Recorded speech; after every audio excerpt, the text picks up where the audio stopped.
मी घडल्या सीपी पिंपरी चिंचवडला विचारा, त्याला म्हणलं कुणी का असे ना ऍक्शन घे. आता त्या मुली जी आत्महत्या केली, तिची सासू आतमध्ये, तिची नणंद आतमध्ये, तिचा नवरा आतमध्ये.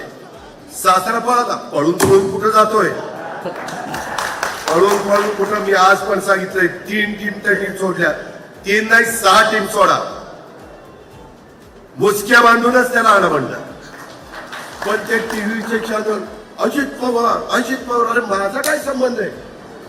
आम्ही राजकीय क्षेत्रातले लोक उद्या सुनीलच्या घरात लग्न निघालं, केशवाच्या घरात लग्न, प्रेमापुटी बोलत जावं लागतं. जीपी नाही गेलं तरी माणूस रुजतोय. त्याच्यामुळे शक्य असेल तेवढं आम्ही करतो ना. पण म्हणून काय आम्ही त्यांना सांगतो का तुम्ही बाळासाहेब सुनेचे असं वागा म्हणून? मी एवढा महिलांचा पुरा, अरे मीच पट्ट्यानी लाडक्या बहिणींना 1,500 रुपये द्यायला सुरुवात केली. त्याच्या आधी कुठल्या मायचा लालनी नव्हती केली. एकनाथराव शिंदे, देवेंद्रजी आणि आम्ही ती सुरुवात केली.